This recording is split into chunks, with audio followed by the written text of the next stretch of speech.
Like a big volt of energy just went through my body. And I knew instantly what I had to do next. I guess some of my purpose is to inspire. What's your surname, Matt? What's that? What's your surname? Daniele. Daniele. So Daniel with an E at the end. Okay, well, so that's Italian or? Yep. Because that actually sounds kind of French. French, Italian. Il y a un petit peu de français dedans? No. No. Oui, no. No, well, San no. Daniel is, I think there might be. Well, are you from like near the French border? Is your family originally? No. No, I mean, originally the name was from an area, Venetian, so nowhere near France. Yeah, but still in lots of... And then they created in a place called San Marco. Yeah.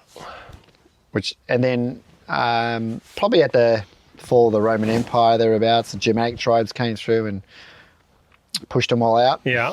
And they created San Marco in Lamis, which just means marshland, the bog. And it's down south. Yeah, but it all sounds better in a European language, doesn't it? Doesn't matter what you say, it all sounds better. And it's closer to the sea. So it's closer to, the beautiful Adriatic side and, Bari and Foggia, that area. And both my parents come from there. All right, well, let's start there. Let's start with how they ended up in Australia. Well, my dad, I guess after World War II, both parents' dads went and sought a better life, and they both came to Australia separately. One became a tailor. That's my mum's dad, and bought a property, probably really cheap, like 20 grand or something, in Altona North, not far from the refinery. Beautiful place. Clinker bricks everywhere, and my mum, and eventually my mum came on a boat when she was 1. So as a baby, so she did all her schooling here in Australia, and so spoke to us in English, but her parents didn't speak any English, but a few words. So occasionally when I visited, I'd have to, I'd hear this heavy slang Italian language, and and they'd feed me, and I understood half of what they said, but the food was awesome, and and that's sort of my upbringing on their side. Whereas my dad's side, he came in as a teenager. So and his dad was a painter and decorator, but a painter, and he worked in train stations and handrails, balustrades, this and that, managing all that, all of his working life. Whereas my dad ended up sort of following in his footsteps. Had a couple of jobs on the docks. Didn't do any schooling in Australia. Went straight to work. Somewhere between the age of 14 and 16. Same as my oldest son. Imagine arriving at that time and going, okay, we're straight into it, straight into work. And he had lots of siblings. So it's a big family, 5 brothers, 3 sisters.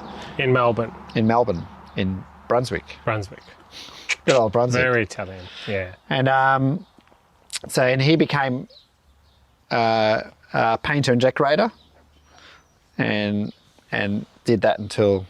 So what was your childhood like? Did you enjoy that whole Italian thing? Definitely, when we got together with the family, the cousins. Because the whole Brunswick, Essendon, all those, there's a lot of big Italian, big Greek communities, and my family are French and English, and very much a French culture growing up, but there weren't a lot of French people. No. Whereas for you, there was a lot of Italians. A lot of Italians, a lot of Greek, Lebanese. Did you enjoy that? Did you like being a part of that? Yeah. Yep. What did you like about it? Aussies, as we called them. Yeah, skippies. There were a few Vietnamese, a few Chinese. I got called everything by everyone because I'm mixed. Yeah. Sometimes I was a wog, sometimes I was a skippy. I'm like, give me a break. Well, I was brown-haired and freckled. Right. So I fit in So Both. I'm the same. I I'm the same. I was part of Turn anything really and everyone. well in summer. Yeah. I was into sports. Yeah.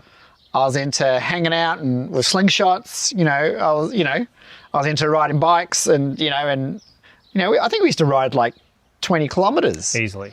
on a bike that barely had gears. BMX. It had no BMX gears. when I was a kid. Yeah. Little dragster and Dragster, yeah. And these days, some kids do still. These days they have multi-$1,000 mountain bikes and Unbelievable. The and new want to be electric shuttled ones. and want to be shuttled up the hill. Yeah. Let alone scooters and all that stuff. But even these hybrid bikes, $7,000 for a bike with electric motor. It's made in Germany. And my dad worked hard, and he had a little garden. This is in Coburg. So that's a very Italian thing to do. Yeah, the backyard was garden. Always have a garden in the background, some tomatoes, some. Whereas my friend down up the road at the corner of a dead-end street, McPherson Street in Coburg, he had no back garden, so all his garden was at the front. It was all trellised, so a lot of vertical gardening. Yeah, wonderful. And and there were Calabres there, and speak with their throat more and a bit of a different form of Italian. Yeah. And I never really spoke much Italian. I was quite shy. So between parents who are not emotionally intelligent, so always shaming and blaming. Yeah. And my shyness, which is a product of that, I didn't really learn much Italian. So you were a shy kid. Yep. Very shy and so kid. how did that express itself in your? It meant that I was good at sports. Right. It meant that So it wasn't like you hid in the room. You just did stuff where you could. Right. Oh, maybe at night. Yeah. You would just keep to yourself. Yep. Especially if your dad comes home rolling drunk. Yes. And starts abusing you. And that was very much abusing the his European wife, culture when we were kids. Yeah, it's crazy. Lots of yelling. Okay. Look. Saying that, I did a lot of. For me, I think I did a lot of healing with that relationship because when I finished school at the age of 16, even though I'd chosen my subjects for year 11. Yeah. I never went back to school. So I did some work with my dad on the holidays. So I got to actually get into his world finally. And then he comes out with this ultimatum because, Matt, you're worth, $400 a week to me. You're good at what you do. You're worth $400 a week and you can start tomorrow. And I was about to go back to school and he gives me this ultimatum. I was like, okay. So you had to choose. Money's a pretty attractive thing because I didn't get pocket money.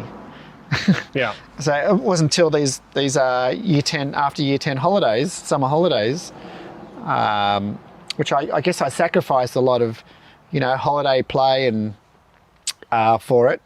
And I was probably almost fully grown by then. And and I didn't have my license yet. He still had a license at that stage.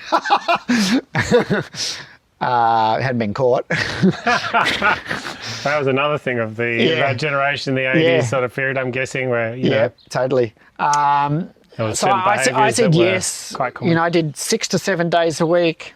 So slogged it out. But but in the end, I owned a home by the age of 25.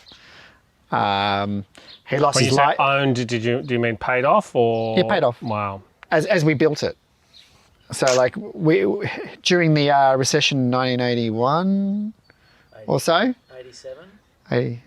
Sorry, 1989, 1987, 89 thereabouts. 89, I'd say. 1990. Interest rates were 17%. We bought 2 or 3 properties in 2 to 3 years. The whole family, the Italian way, yeah. Yep. So Everybody my chipped brother's an electrician. I was a painter with my dad. You need to look at and me my mum. because the camera will. And my mum. was yours. Just look at me. Yeah, and my because mum you're was a looking at him machinist. and the camera's going to get confused. Just look at me. Yeah, okay. And my mum was a machinist. So we all had jobs. So we could all pitch in, buy property for about $100,000 and pay it off in, a few years. Okay. So. And then rent it out. So everybody chipped in on your house. So the corner property we bought, this is a strategic thing. We subdivided it, or called it a dual occupancy, and I built a townhouse. Wonderful. And So you're set up, right? You're in So I set up you're in this your weatherboard mid-20s. house. I'm Got a bit of cash. in house there by paid for. 25. Living alone at this stage. I did rent it out and had this tiny garden. And I was still painting and decorating, traveling quite a bit. You know, Europe, Asia, Having a good life. New Zealand, having a good life, basically. Eventually, I said to my dad, I gave him the ultimatum, and I said, this year I'm only working 3 days a week. You probably need to find a new partner because I need to find a new job. Why? New life. I felt like I was missing out on a lot of. Well, first of all, I felt like painting and decorating is not very healthy. I'm working with the same people all the time, you know, whether it's the builder or the plumber or the electrician or other painters, and it's just, you know, and I looked around the world, looked at people around the world. What are they doing during the day? Why are they just all relaxed and, you know, and I'm working my ass off, and so my curiosity grew, and at that time in my life, I'd done a lot of festivals and parties and things like that, and I had some great friends who were doing all different things.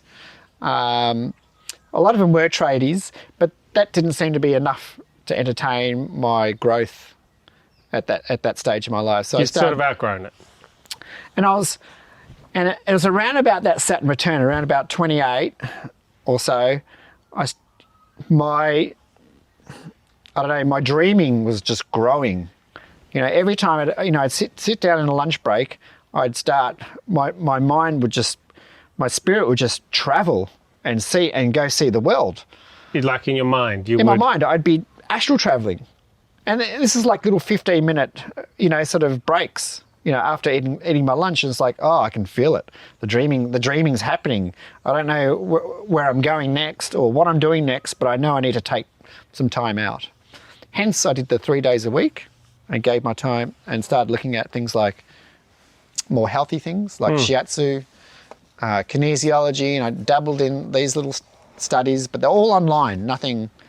Where did the interest in that come from? Was it just from around you with the community, or was there a particular something that you, just the people you were hanging out with? No, it wasn't at all the people I was hanging out with. It was just a hunger for health, or, you know, better health, or something different.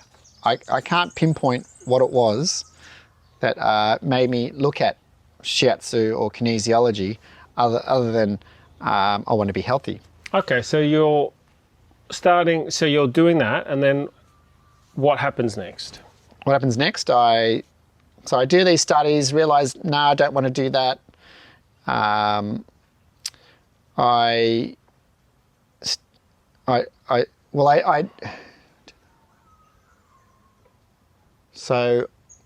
Okay, so what did I do? 19. That's right. So I started shopping in a place called CERES, going to their organic market. So CERES, CERES, is in Brunswick. And it's a 5-acre regenerative organic farm. Community environment park. It's got vegetable gardens. Has chickens. At the moment they're not, but they have had chicken. They've still got some chickens actually, but in the community garden they do education. Yep.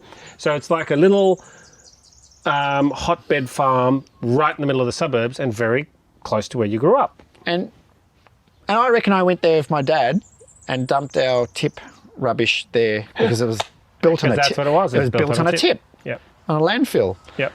So it was the next place, you know, the park nearby, which is now a park and you can't build on it and things like that. Now, and there's pylons, big electricity electricity cables running through the whole property. Not what you would first think is going to make a... Not what you consider an organic style of living. Yeah. You're under these pylons, you can really feel them. And what do? I get asked to work... I joined this group after working in some community garden, after studying horticulture, and I need to take a step back. So I went to Tasmania. Mm-hmm. After meeting a few people I actually received some shiatsu from another market worker at CERES, which I had a job at in the organic market. That was my entrance to this park, to this community environment park.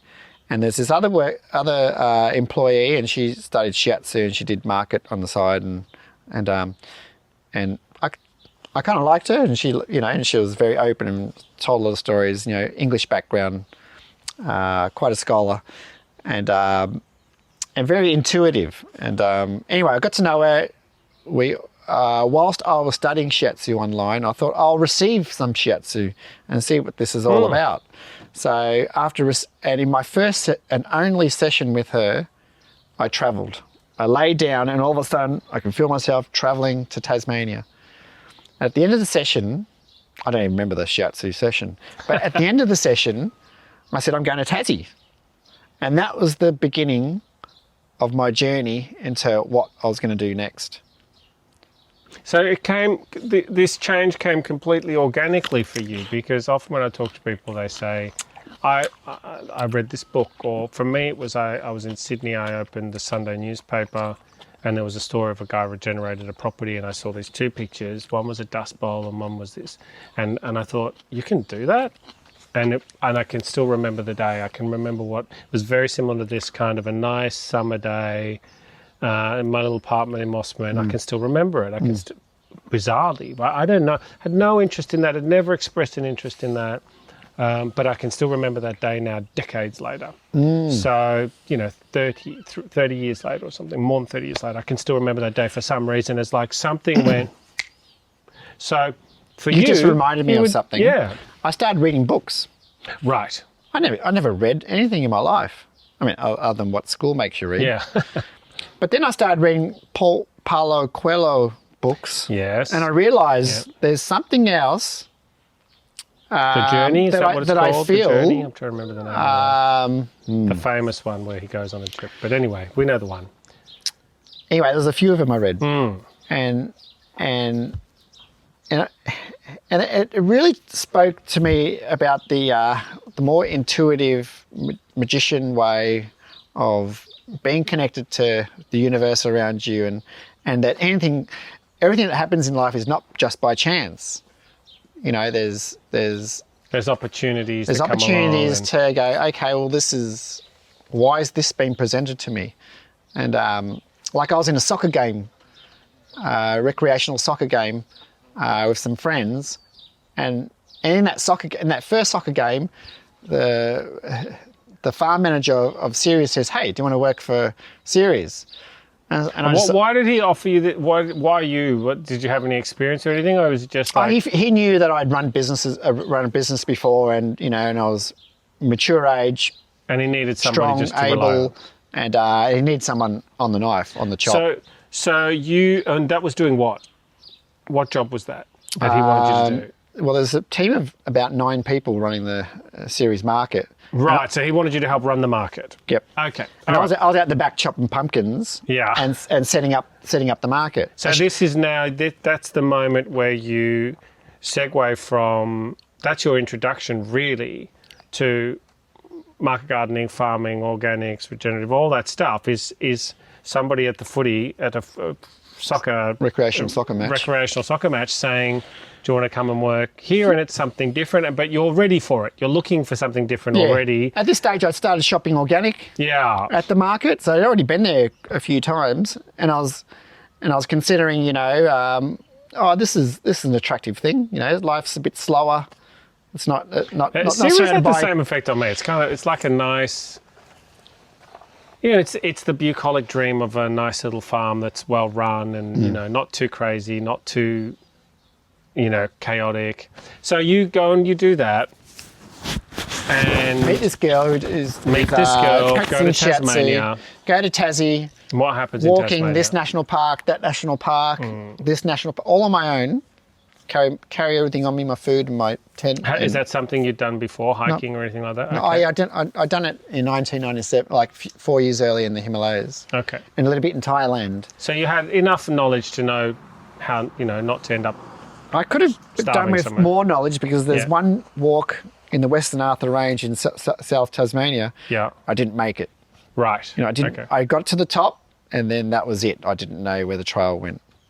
Some trails were closed. I wasn't updated with You the didn't feel confident the enough, right and so map, and you- I was walking on my own. Well, I couldn't fill the zipper on my bag to open it up to feed myself. Oh, you were so exhausted.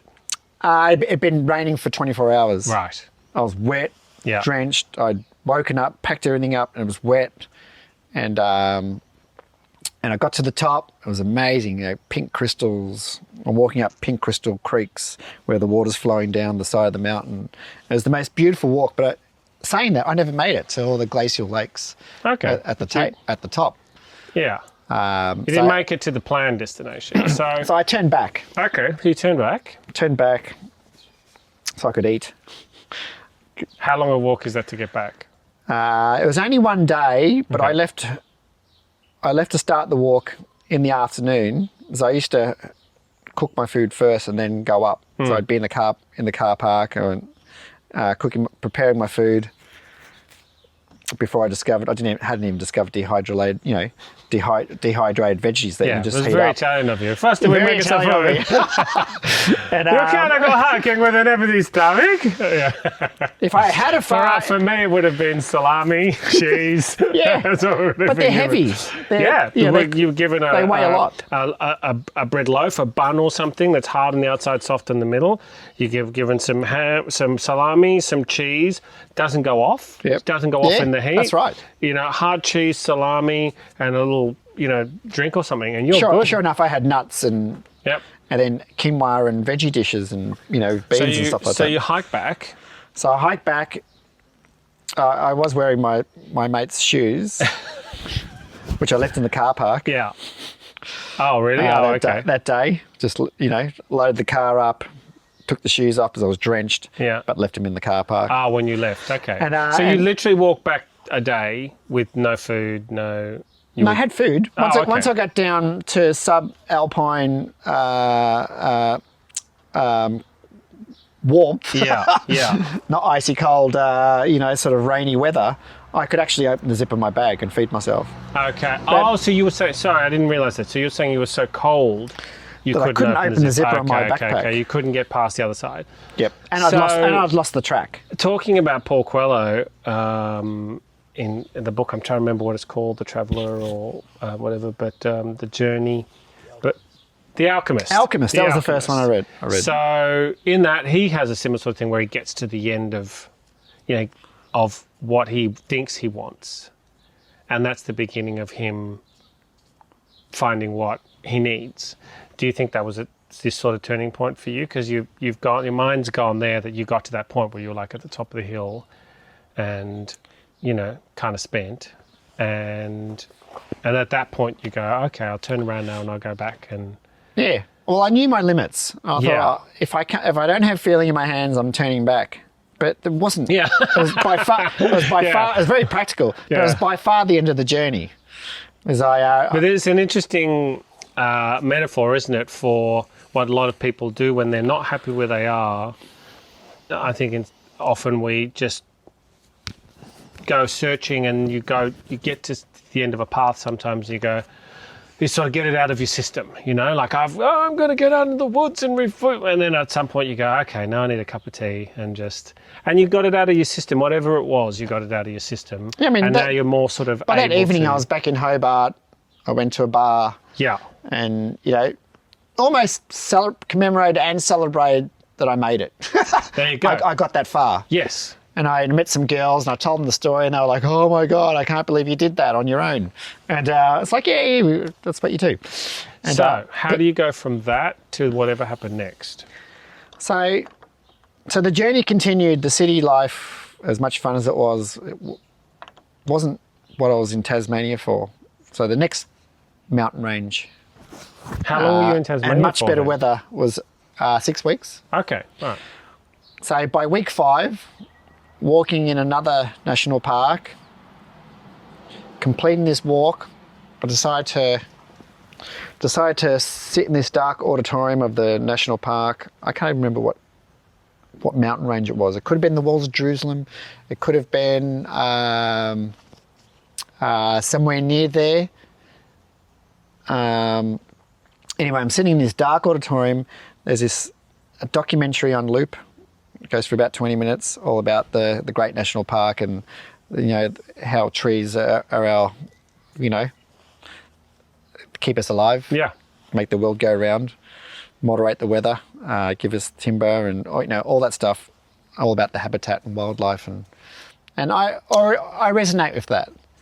But at the end of the documentary, there's this big image of this mountain ash, 100 meters tall.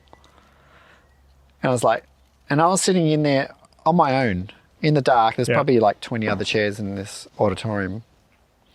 And all of a sudden, that image of that tree, energy, like a big volt of energy, just went through my body. And it was like, and I knew instantly what I had to do next.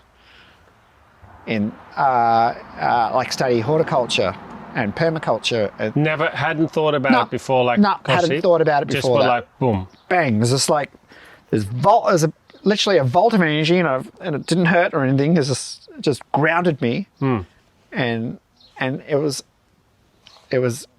apparent. And you just knew. I just knew. I was like, and I said in that moment, I said my journey's done here. And that's what I think. That's what I'm getting at, is that I think that's what happened on the mountaintop. Was you get to the end of the physical, you kind of, it's like, you remember that film Forrest Gump, where the sergeant, whatever his name is on the ship and they're in the storm and he says, "Is that all you got?" And he's railing against God. It's that thing of, you got to get it out of your system so that you can, and now you can hear something. Now you can let your subconscious and all your emotions come to the fore, because they're not fighting against all our thoughts. So that's amazing. So that's a beautiful moment. You just go, okay, what happens next? Head back to Melbourne, enroll in a horticulture course. Whilst I was in Tasmania, I met this English girl who was working for Greenpeace. And eventually she came back to Melbourne. We hooked up. She lived with me in my little house, and whilst that was a second half of the year, 6 months later, and during the third term school break while starting horticulture, we did a 2-week intensive together of the permaculture design course, and that changed the way I looked at. Where were you studying? At the Southern Cross Institute College, on a farm, basically, in South Gippsland. More of a tradition, because Southern Cross is a big university, so more of a traditional... There was a farm called Southern Cross Permaculture. Oh, right, okay, not Southern Cross Permaculture Institute. So... Institute because they were teachers. Okay. They taught permaculture. And so you were learning what you very much in the vein of what you would end up doing. It wasn't like a traditional course in traditional farming, and then you discovered permaculture. No, it was the philosophy of... Was the philosophy, okay. Of how to design sustainable agricultural systems, which also incorporate energy efficient systems, like how to build more shade into your house, or how to attract more light, warmth, natural warmth. Anyway, it was the philosophy and design concept of how to live sustainably in this world in 2 weeks.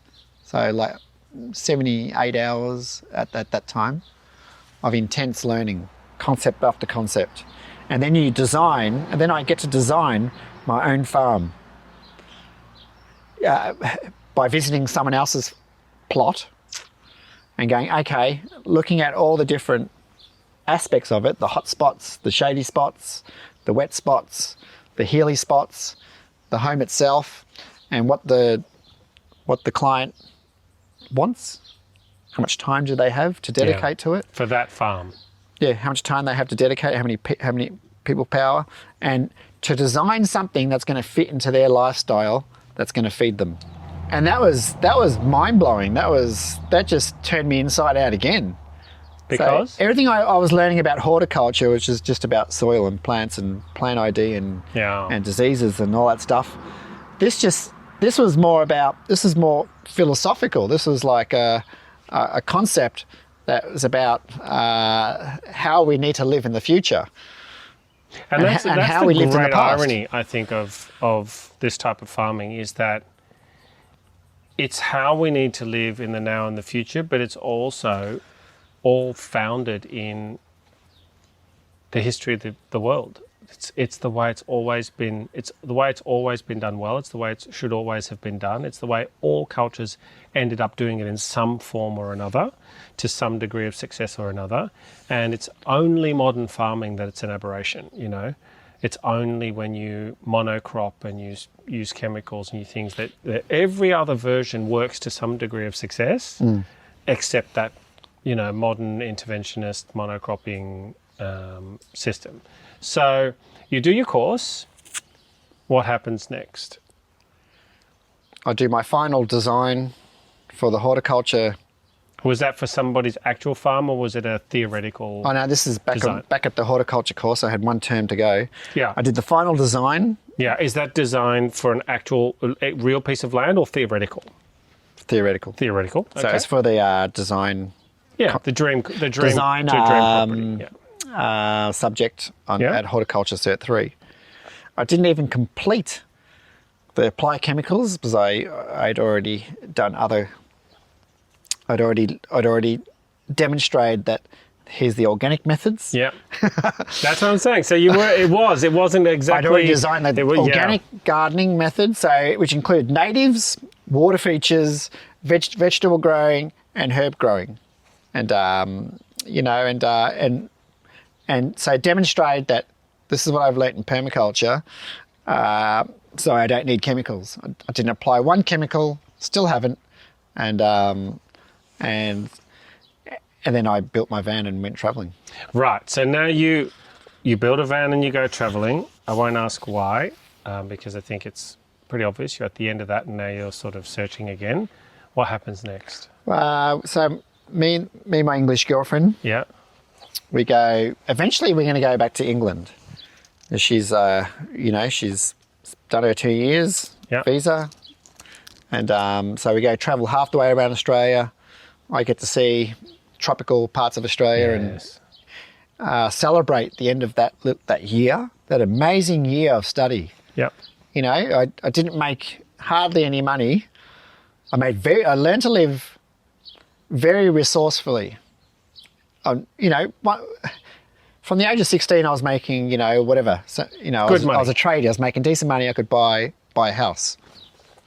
And then that year, I made very little money. I was getting some help, government benefits as well, for a good reason. You were studying. It wasn't one of those long, things where I'm going to study this and that all my life. That's not really me. I'm more hands-on, practical person, and by the time we got half the way around, we decided to go to Southeast Asia. So I sold the van. At this stage, I had my house rented out, so I was earning income to travel. Right. But then by the time we got to England, she needed to make money, so she worked as a teacher, and I went woofing. So you moved to England, and with a view of staying there. Where were you living in England? Oh, I didn't have a view to stay there. Just taking it day by day. I said, I'll do some woofing. I want to go to Central America or somewhere thereabouts eventually. And I want to see permaculture projects or organic farming projects. Where were you based in England? Sheffield. Sheffield, okay. Pretty, not that interesting place. Okay, so there you go woofing around. I go woofing around Devon. Yeah. So I catch a bus down south on a small holding, which just means a farmer who's doing something similar to what I'm doing. Yep. Funny that. Yeah. And here I find myself planting silver beet with someone who was an extra on a Lord of the Rings movie.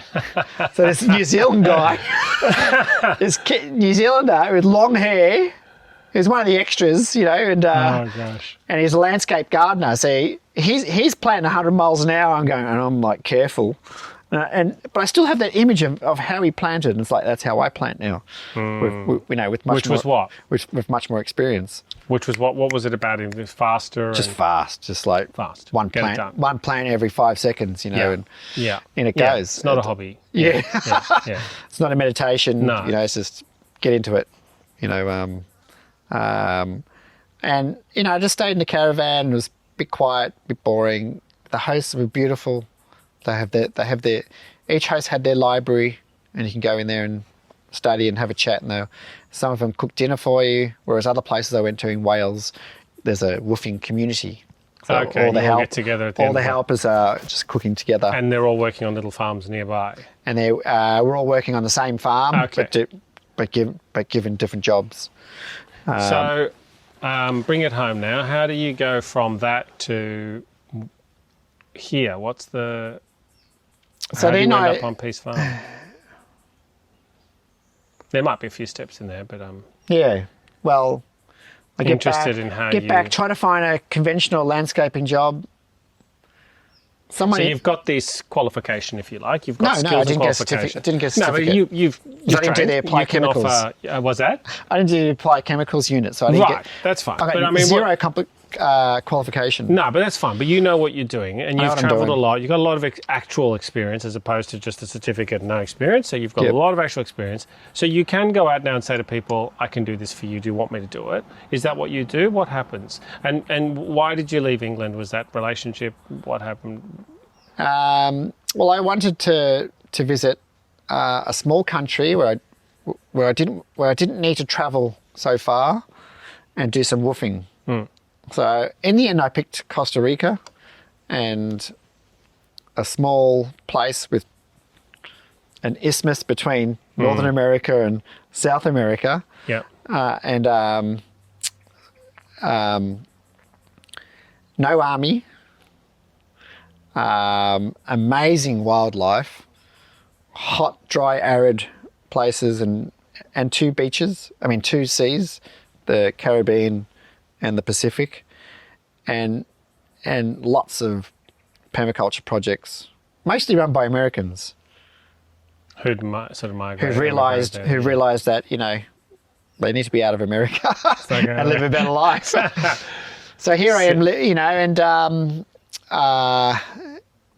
and the first place I got to, first farm I had to get there, I had to trek through this trail on the side of the beach, Yep. which I never saw that beach ever again. After the first, Wow. after the next, what do you call it? Like a big tide, large king tide. Oh, king really? Came tide, in and washed king it tide. away. I never saw that beach again. But anyway, there was this backtrack I learned about later, and here it was, tropical farming, amazing. It's all perennial stock, and they had a little nursery, and I had 30 hours experience growing plants in nursery, so they tucked me in there, and I learned about what the fruit trees they're growing, and they had a compost loo with a greenhouse, little mini greenhouse behind it, capturing all the gas. They had a pipe coming off that, and that ran one of the hot plates of the big kitchen. Wow. And that has just opened my eyes to sort of low, what would you call it? Low impact, low input. Low input, passively designed, energy efficient use of energy. Yeah.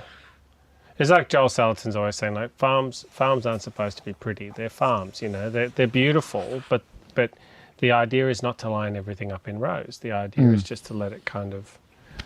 All right, so how do you go from that to here?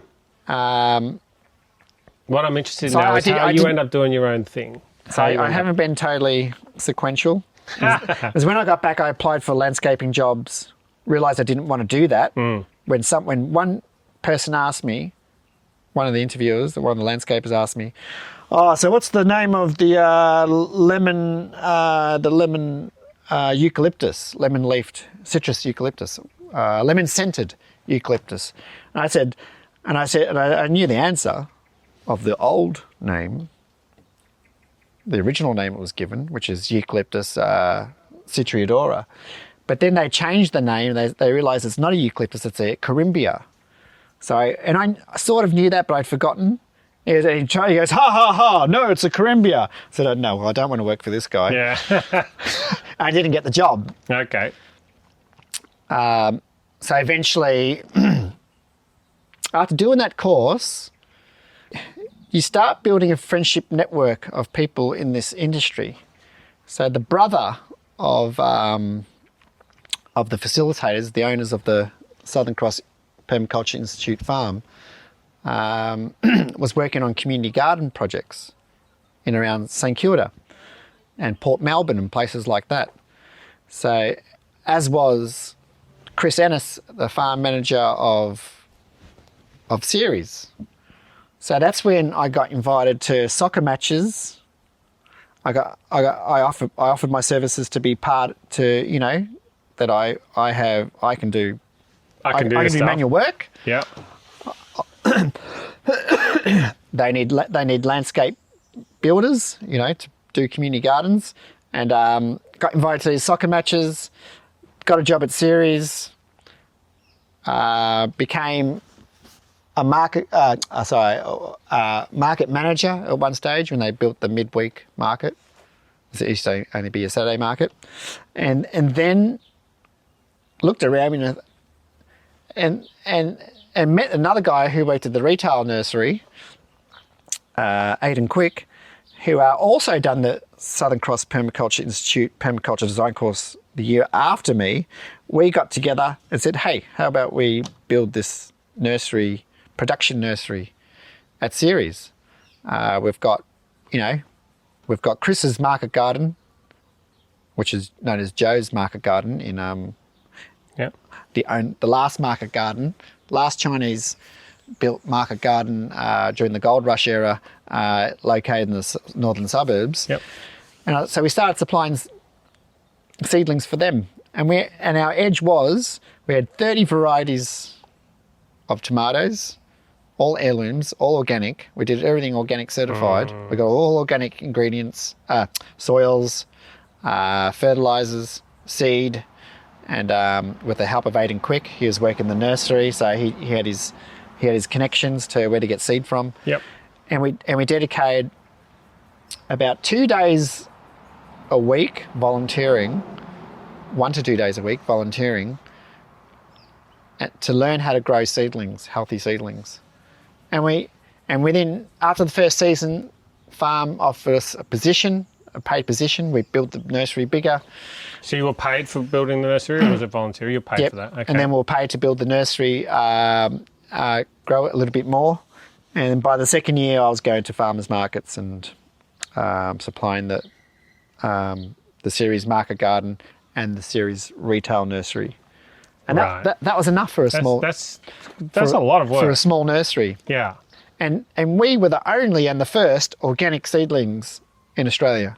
What year was this? Certified organic roughly what year would this have been? heirloom seedlings. What year would this have been?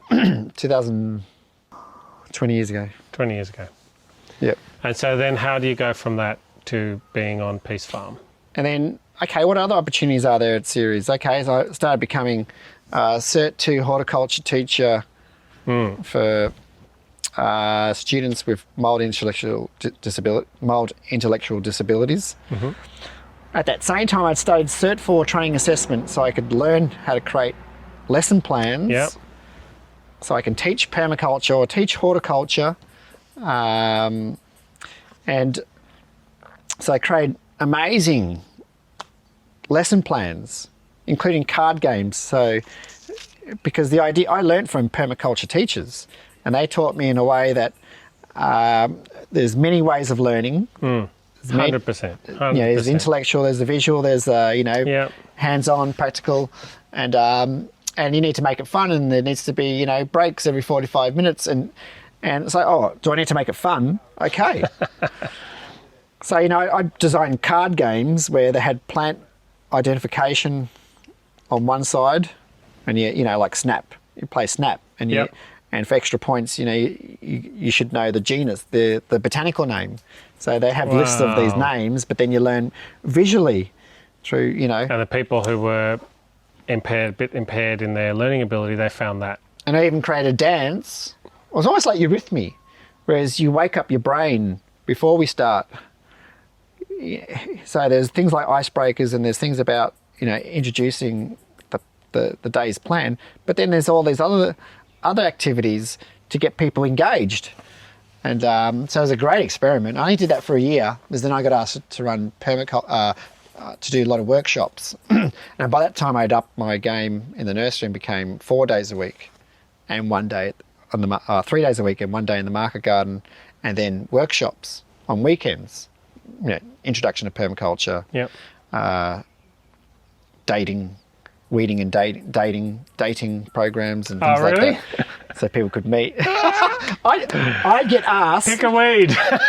if someone in the community would ask my farm manager, coordinator, people in the office, for certain projects or workshops or activities. That's awesome. That's so cool. I mean, of all that would be my preferred anything to do with dating. permaculture or anything, they'd ask me.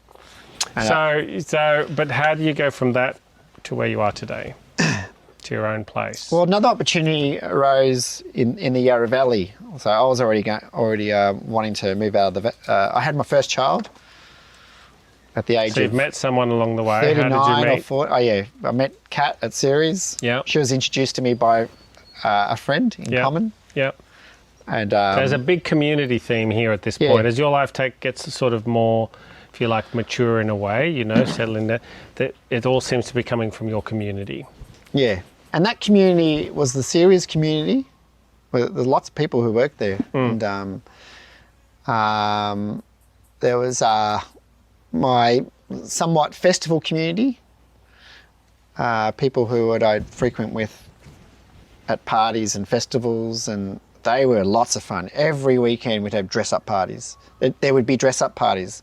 You know, when you know 50 to 100 people, and they know how many people they know, there's a party on every weekend. I noticed something interesting while we're talking.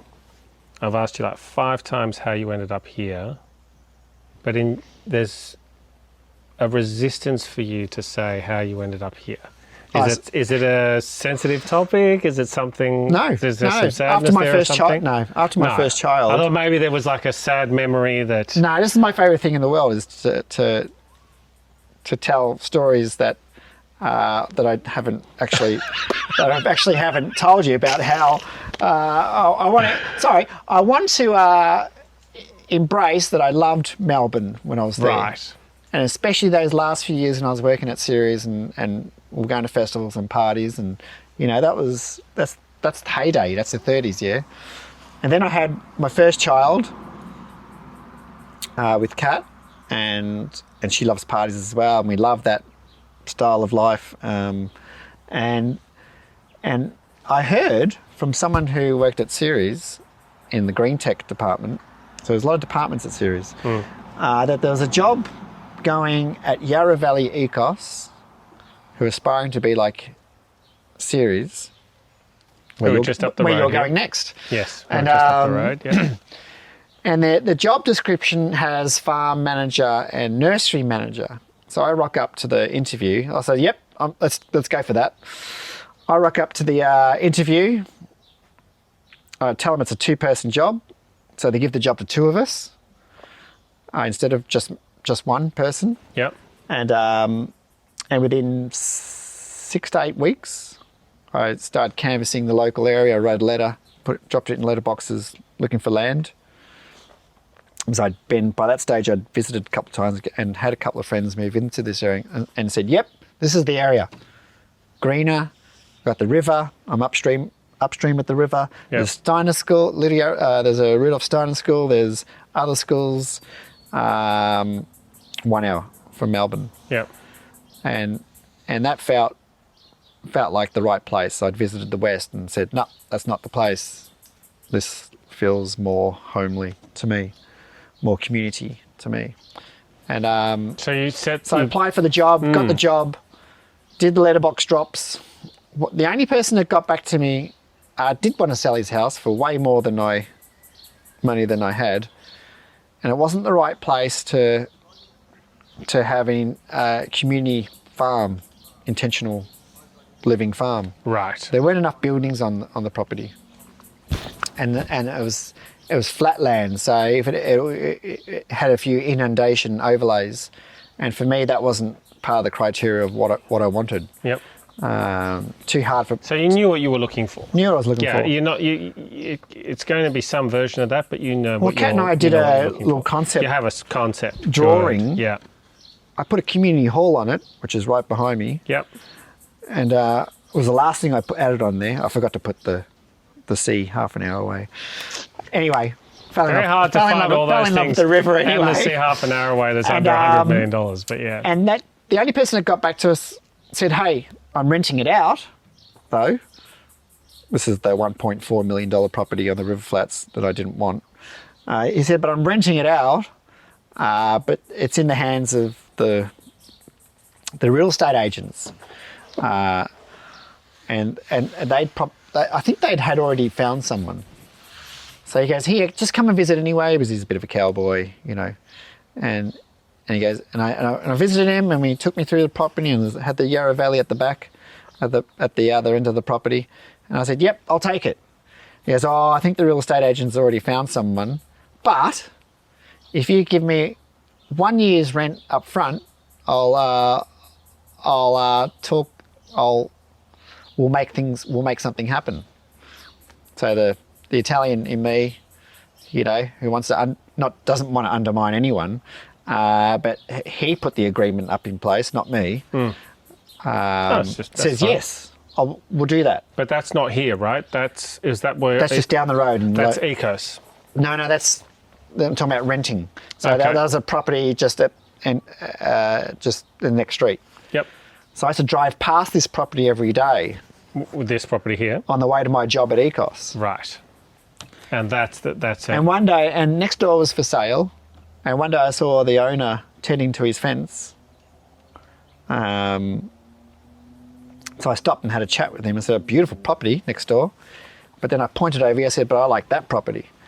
He goes, "You can have it for $1 million." Which is not crazy money for what not it is. crazy. How much land have you got? If you consider how many buildings are on it, it's not crazy. How many I didn't pay acres? $1 million, but How many acres have you got? it's 15. So 15 acres, good water, good land, good A soil, home, lots a of. hall, a big shed, and other sheds. And so you north-facing- negotiated a better deal with him than that. Yeah. Yep. You still only have 15 acres here, or you have more? No, 15. Okay, wow, you do a lot with it. Yeah. So he owned this and that. So he thought, well, if I get $1 million out of this or 900,000, I'll take it. I'm going to be happy with that because we'll get another $500,000 out of that, which had no home And on what it. about your work with Ecos? Ecos. So I built their nursery.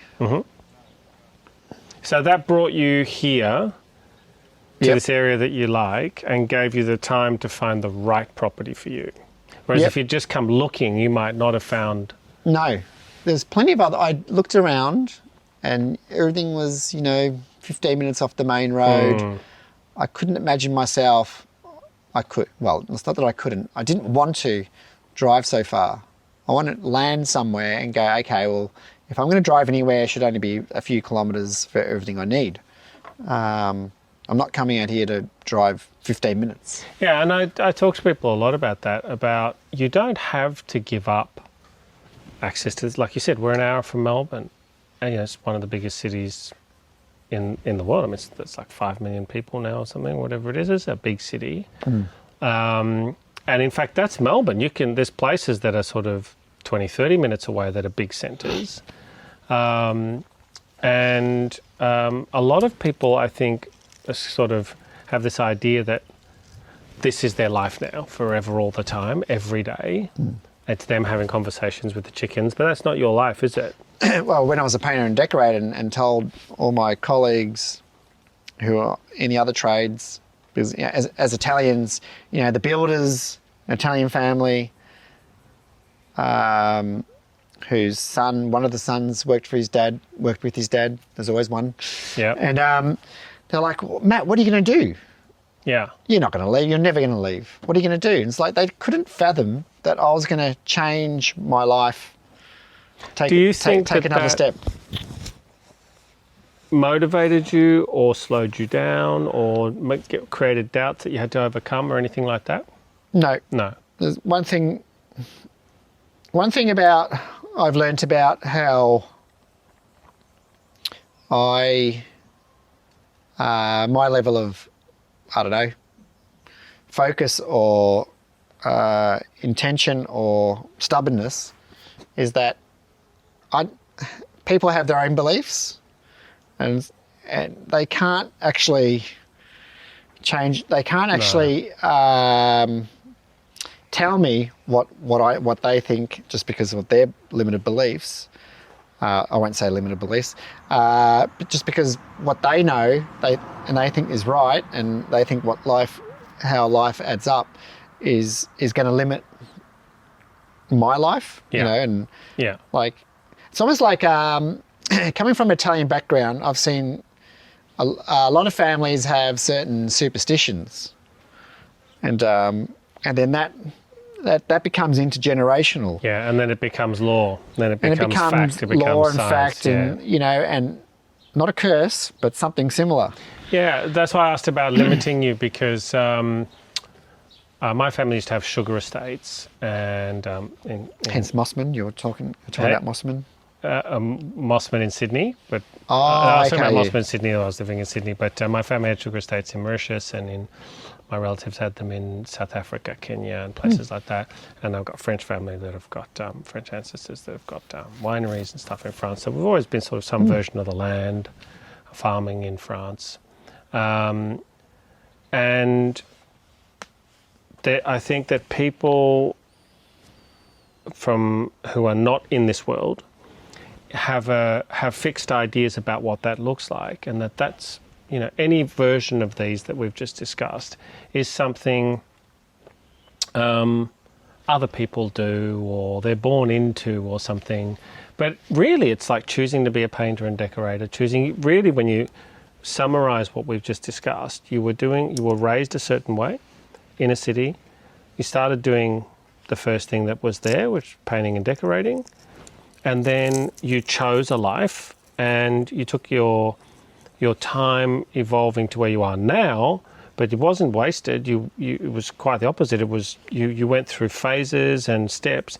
You educated yourself on your topic, and then you applied it and got practical knowledge, and you went and taught yourself broadly all over the world, and then you came back and you started doing it for other people, and then when you're ready, you're doing it for yourself. And when you look at it that way, it's like a beautiful step-by-step. I'm sure from the way you described it, it didn't feel like that at all, but actually with hindsight, you went duk, really quite systematically. I feel like, thanks for that. Thanks for encapsulating that. I feel like I've taken that part of my life was the biggest progression I've ever had, as far as putting myself on the edge, in public and telling stories about the philosophies that I know. I call it telling stories because I want people to understand that I don't know everything about what I'm doing, but this is what I do know, and this is how I got is how I got there. And at the moment, I'm looking at how to do this a different way now.